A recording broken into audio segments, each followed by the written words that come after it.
All right, so we're starting off with the macro section here, and I always start with this one, the a bit of a look at the global policy pulse, um, and that's because these big waves of easing and then tightening that we saw across the world over the last couple of years had really dramatic implications across all assets and markets, and now that we're into this new easing cycle here, particularly rest of the world.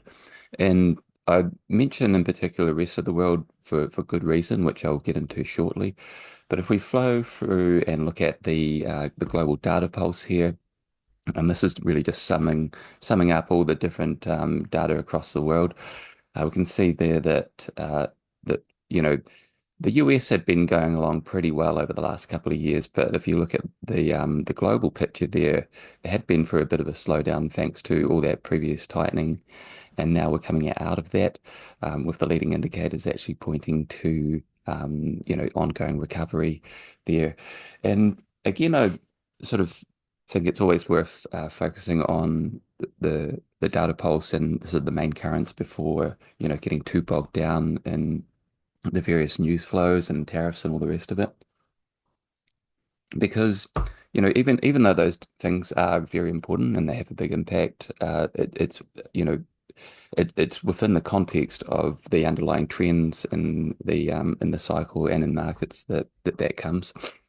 And so, and I emphasize this and that previous point about global doing, certainly rest of the world doing a lot more on the stimulus front. So China, for instance, Europe, so they're starting to come out of slowdown now, and so that's quite a different picture than in the US, where we're basically into a confidence shock there, where you've got uncertainty fatigue and just the potential impact of tariffs, and the soon to be felt actual impacts. So you know, we've seen the impact on markets, of course, but we're also seeing it on some of the survey data. So, I put out a chart before on Twitter showing the latest ISM PMI report, and it had the inventories versus new orders ratio dropping, basically pointing to a sharp slowdown in the manufacturing PMI, and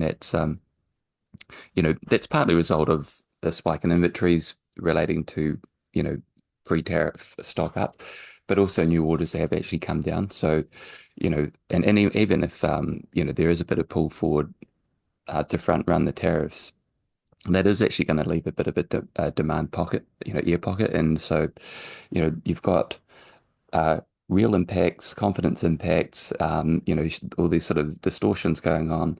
And meanwhile, you've also got the other things like the sentiment around the rest of the world is kind of being damaged, towards the US. So visitor arrivals is dropping off, and you've got those whole boycotts of products, and um, by themselves, all of these little bits and pieces are, maybe something that you dismiss, but then collectively it does present a very real risk of at least a growth scare and potentially a short, sharp slowdown, which it's entirely kind of consistent with the messaging from the administration around, we're kind of okay with the stock market going down.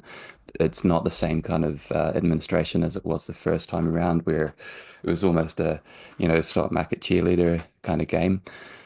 This time, not only are they sort of ostensibly comfortable with the market going down, they're, talking about the real possibility of recession, which, does seem a credible scenario. But the other thing is, and this is something I talked about last year when there was all the hype around, oh, it's just going to be like 2017, 2016 all over again, and the stock market's going to go up. Um, but I remind again, repeat what I was saying back then, is that 2016, 17, we saw the stock market valuation indicators were actually cheap, not wildly cheap, but they're definitely a lot cheaper than they were now, where, even with the correction that we've had so far, most of the valuation indicators are still in the expensive zone. And if you look at sentiment, so for example, Wall Street analyst sentiment around earning expectations back in 2016, 17, you were coming out of basically this sort of growth slowdown, pessimism on the earnings outlook. Whereas now we're sort of rolling over from this state of AI hype, and we see this across numerous other indicators as well. So there is that if you wanted to try and ascribe a bit of plan to the chaos, is that maybe you know that they're trying to kind of take the pain up front, or due to the reform-like nature of all the policies that are being attempted to roll out, it is potentially an aim or a game of short-term pain for potentially longer-term gain.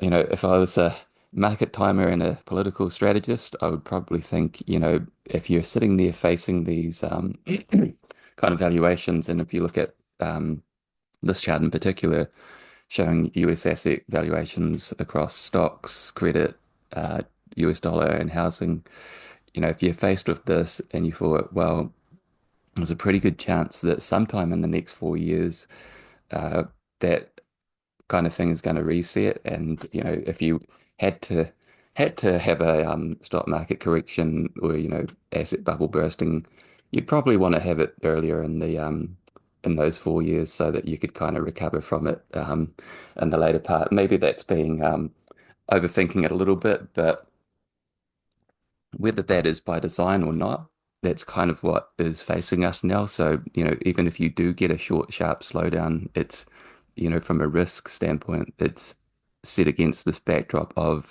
very expensive valuations. So, that's probably the main risk there. But then if we go back to kind of the global outlook, so again, as I mentioned, globally, central banks have been quite busy in moving to an easing stance, and you know this has already kind of helped turn the PMIs up a little bit. If you look at globally, there was a bit of a manufacturing and global trade slowdown, inventory cycle kind of running its course. So, there is a case to be made that you can get a US specific recession, especially if it's due to sort of US idiosyncratic things like cutting government workers, and things that are going to be sort of one-off, short-term, specific to the US. Then you could argue that you can get a US slowdown, and that the rest of the world actually has a bit of a re-acceleration. Now, one impact of that is that, and say for example that the US manages to get off, and get off free and avoid a deeper recession. You get a global economic resurgence, and then we'll start to talk about inflation resurgence again, which brings on things like policy unwinds again. But I think if we focus on that global versus US dichotomy, and that sort of I think that has pretty big implications across asset allocation, because well, first of all, if we dig into the US side of things, and then there's two other real key issues that we'll get into in a minute. But for the US focused asset allocation view, again, as I mentioned, the US market's still looking expensive. Monetary policy still arguably tight, in easing mode, and then the macro stuff basically turning down, with a risk of deeper downturn there. Sentiment is kind of mixed, because some of the short-term measures, like the AAII's surveys, they're already in extreme pessimism, and a lot of other indicators, put call, etc., are at levels where you'd expect some bounces. But you look at the slower moving longer term sentiment indicators, and they're all kind of still in the process of rolling over from some, in many cases, record highs, and still a long way from levels where you might actually start to get excited about getting bullish. So, I think this that we are in the middle of the cycle turning, and that there's going to be a long way to go in this process. And the same thing with positioning. Some indicators are showing a bit of a reset, but if you look at portfolio allocations of households and investors, in the surveys, it's still pretty heavy exposures to equities. So that's if all of this kind of comes to pass, that would be the pain point. And on the technicals, we're seeing breakdown, but not quite ready to call it a downtrend yet. A few things need to happen before that. But moving into asset allocation, the big uh, portfolio decision is always, the growth defense mix. There's things that you can do on the growth side of things. So within stocks or commodities, and definitely on the defensive side, there's things to do as well. But the main thing to get right for an asset allocator is the stock bond allocation. And so if we look at the stock bond ratio here, we've already peaked there, and this is sort of rolling over from after a very long period of very good performance, but also rolling over from a point of where stocks were showing up as very expensive versus bonds. And if you break that down, bonds were and are still cheap, and stocks were and are still expensive. And so that, from a sort of medium term perspective, that really does set your bias to expect that, and to look out for things that are likely to cause rotation or a transition in leadership there from stocks to bonds. Um, but looking in at the bond side of things, I've kind of talked already about the stock side of things. At the bond side of things, so again, yes, starting from a starting point of valuations being cheap, so kind of inverted there to align with the yield. Um, if you think about some of the things going on, so all these the Department of Government Efficiency doing all these efficiency drives and cutting spending, improving the fiscal position, and raising the risk of recession. That's actually quite good for bonds because bonds perform well in disinflationary or deflationary recessions. They also do better when you're cutting back on fiscal spending and actually improving the balance there. So sort of a double whammy there. But then also it's worth talking about the stocks versus commodity ratio.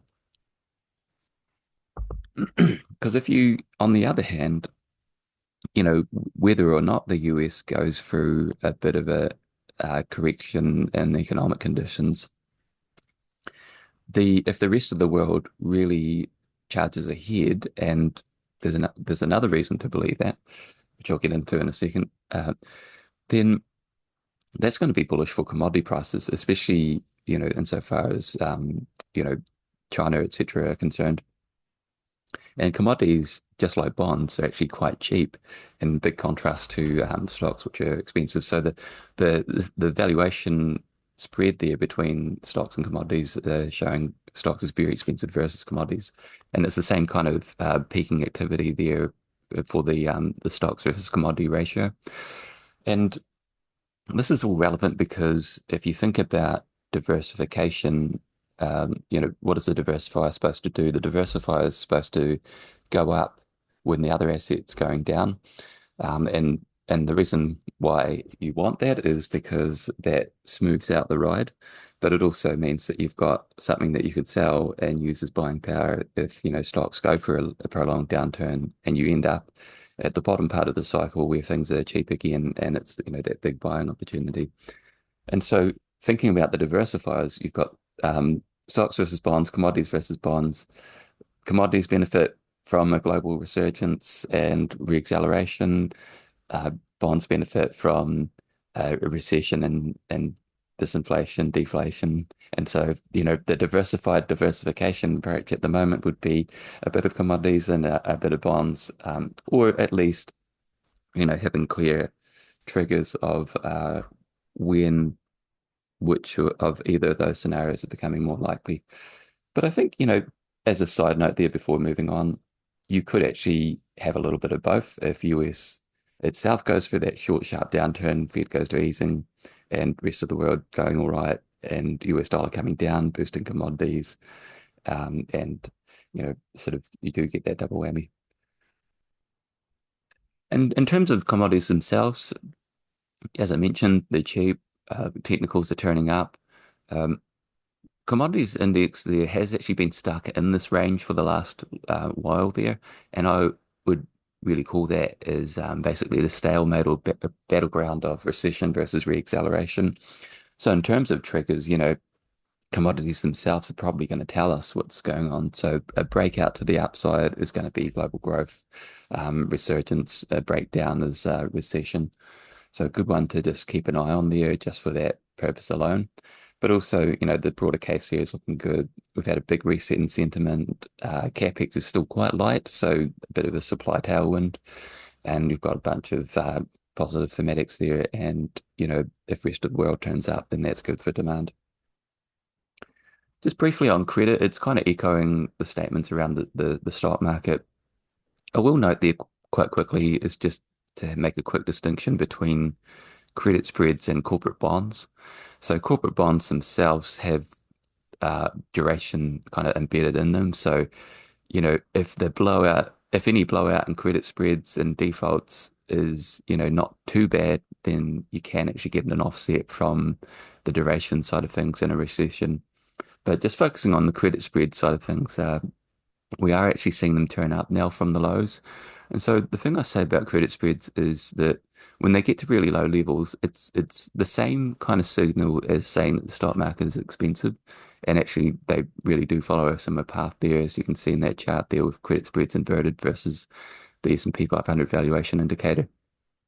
But just like the stock market being expensive, it is basically a sign of confidence, and sometimes it's well-placed confidence.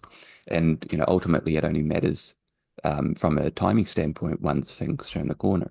Things are turning the corner now. So, where confidence becomes complacency is when recession risk is rising and things are, the tides are going out, which is basically exactly what I think we're seeing right now.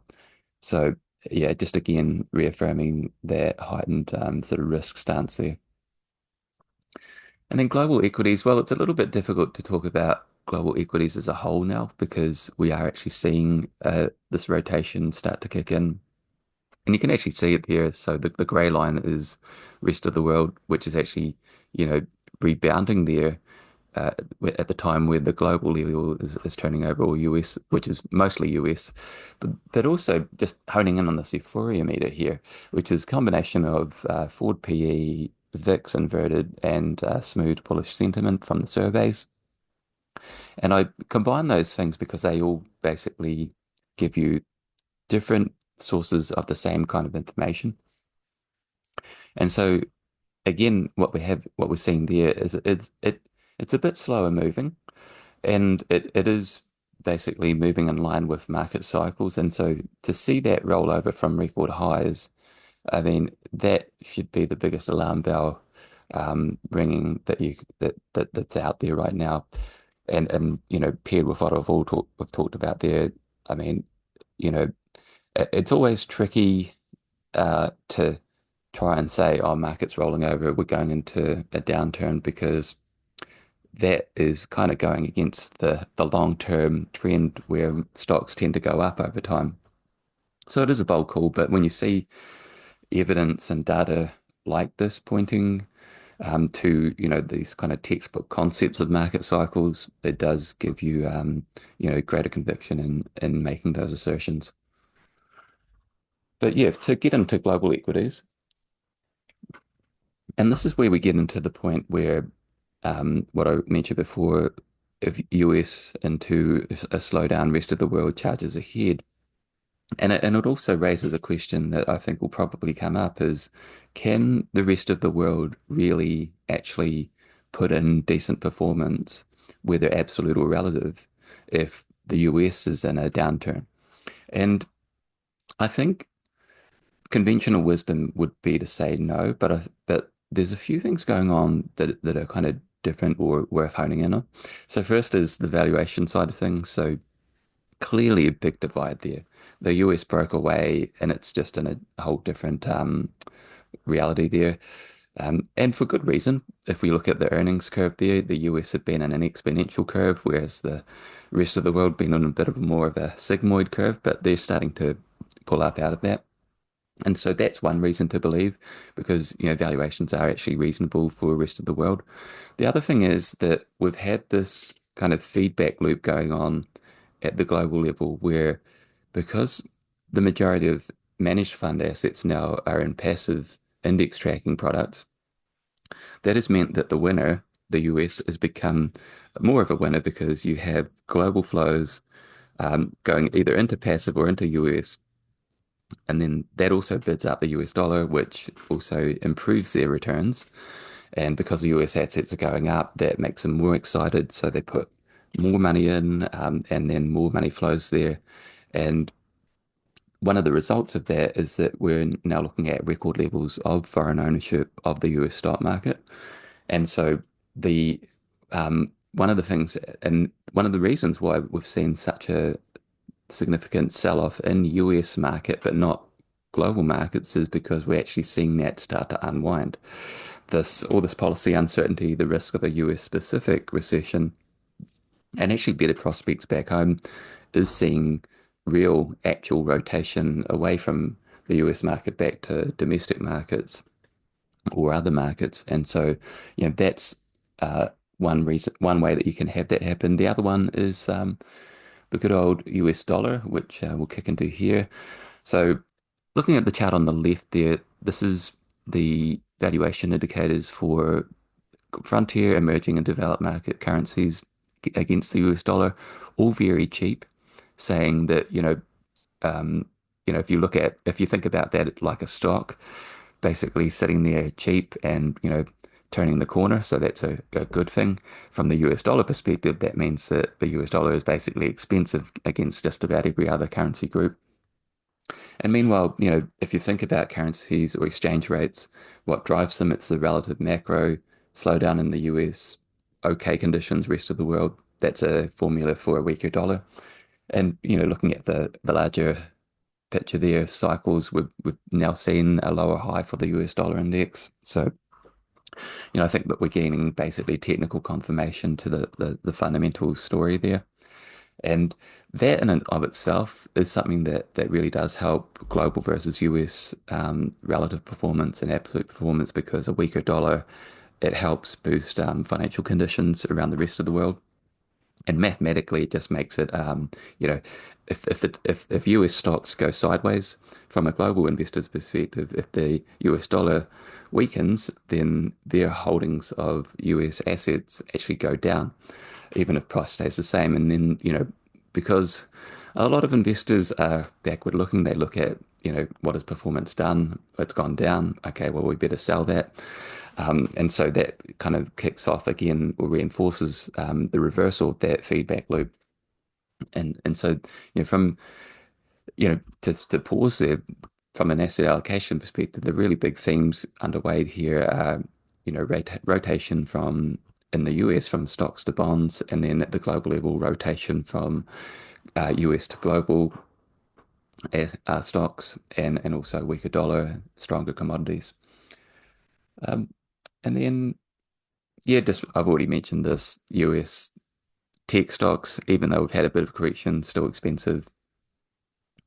And briefly there on the sort of the big relative value plays, um, focusing mostly on the black line there. So that's the global versus US relative value indicator. It's reached record lows and is starting to turn the corner. And, when these movements get underway, they tend to be multi-year in nature. And so, I would entirely expect that with global versus US. And, this is something I have been talking about for a while, probably a little bit too long. And, as a interesting side note, not many people wanted to hear about it for the longest time. But, in recent weeks and months, that is really starting to change. It seems like it's the only thing that anyone's talking about, which,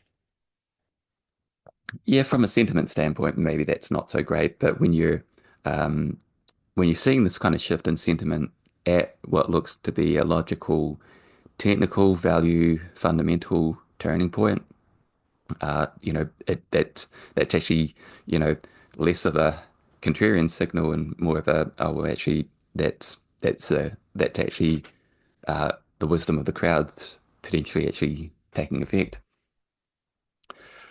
Briefly, a few other sort of side notes. We've already talked about the big picture asset allocation views, so getting into the nitty-gritty here. Defensives, I called them alarmingly cheap. So, again, thinking about diversifiers, defensive stocks, so utilities, healthcare, staples, versus the index. So, on a relative basis, and, ideally long, short, they can be another means of diversification. Certainly, they'll fall less in a downturn than the rest of the market. But if you look at the relative value indicator there, they're coming out of the third cheapest point on well, at least on recent history there, the last few decades. And the reason that is alarming because yes, it's quite interesting as a an opportunity itself, but it's also giving us information about the market cycle. So if we look at the last time defenses were this hated, if you think about valuations as representing sentiment, the last time defensives were this poorly priced versus the rest of the market was the peak of the dot-com bubble, and then also at the peak of the 2021 stimulus-driven frenzy there, we saw a similar kind of action. And now that we're turning the corner there, that's just another piece of confirming evidence, in my view, of this turn in the market cycle. Now, it seems a little bit pessimistic to be focusing on downturns, but one area of upside. This is another thing that I will pat myself on the back a little bit about is that last year I was talking about the prospect of what at the time everybody thought would be the biggest loser of the second coming of Trump would be China. They've actually turned out to be a bit of a winner, and actually for reasons that I didn't pick, but the underlying conditions still help the case there. So back last year, Chinese stocks were still trading at the bottom end of the range in valuations. Meanwhile, US, reaching the heights of valuations. So that in and of itself, sets the scene. And then my hypothesis back then was that okay, Trump comes along, puts a bunch of tariffs on China, maybe does a few things at home, like with the fiscal stuff that rattles US a bit. And so, maybe that puts US stocks at risk. But then meanwhile, if China is hit with all these tariffs and things, they've been doing stimulus. They definitely have been, but not in a big way. So, in my read of that is that they're holding back, keeping dry powder in case of, they get all these Trump tariffs and things, and then they react to that by stimulating their economy, and a lot of that stimulus always makes its way into the stock market, and so therefore you'd have this rotation actually, and so Chinese stocks would actually rally, and sentiment was pretty bad back then. The whole everyone saying, "Oh, China's uninvestable." Seeing less and less of that nowadays. But what happened, and I still think that that's in play, and so that's the reason why I think that we're going to get follow through on this. But what actually happened is that we got this DeepSeek announcement, so the Chinese AI breakthrough, and that's really done three things. So first of all, it's rattled confidence in the Nvidias of the world and the semis, etc., because they managed to do it on, with less compute, less demand for or need for as much chips as some of the US ones. But more importantly, it kind of rattles confidence, or the narrative of US being the global tech leader. And meanwhile, it also revises confidence, or the lack of confidence in China of, this prevailing narrative that, oh, China only imitates, it can't innovate. But with them pumping out, a million STEM graduates or a million plus STEM graduates each year, and then, proving it to the rest of the world with this. And then, also if you go there, you see the innovations everywhere. They're pretty capable. And I think that this really is just the beginnings of a revision of that old worn out narrative that maybe was once true, that's not so much now. So I think there's a good chance for follow through there. And that's also good for emerging markets in general, where, and it's not just a China thing. So if we look at EM, excluding China, they'd actually broken out of that long period of base building there, and starting to see good follow through there. So, and then if you think about a weaker dollar, that's also good for EM. Maybe a bit stronger commodities also helpful. Um, the other one to talk about in passing is oil and energy stocks. Uh, so Iran looks like it has been scared into talking,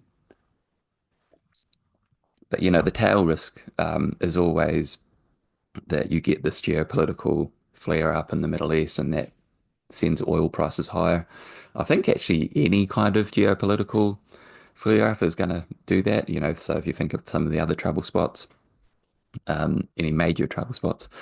But if you look at crude oil where it's sitting at the moment, that support level has been sort of just ironclad. If it breaks down from there, then ignore anything bullish that I have to say here because that's just going to see probably a move down into the previous lows. But we have seen a big reset in sentiment. Seasonality is turning up. So where things are currently sitting, crude oil looks technically positioned, ready to rally. And, when markets are looking like that, technically ready to do something, usually they just need some kind of fundamental excuse. And so, some kind of Middle East geopolitics flare up or better than expected demand from rest of the world could be the kind of thing to move things along on that. And then briefly also, if you look at relative value for energy stocks, very cheap. And so that tells us two things, that it's an interesting opportunity by itself, but it's also, basically a diversifier or hedge against potential geopolitical shocks that could push up oil prices and damage the rest of the market. Briefly on gold, it's had a dream run there. At this point, looking quite overvalued and overhyped. Still very powerful tailwinds to it in terms of the monetary side and the political risk and uncertainty and all the rest of it. And it probably does okay in a downturn. If we see further central bank easing, probably would help. But, as I sort of belabored earlier, I think that at this point, given given how sharp and strong the run has already been in gold, I would be more comfortable with bonds or a broader commodity basket as a defensive or diversifier at this point. Briefly on REITs, well, not really any strong view there. It's kind of mixed. We basically need to see middle of the road kind of scenario for them to do well because if you get a big resurgence, bond yields goes up, that's bad for REITs. If you get a downturn and that damages confidence, valuations and tenancy, then that's not good either.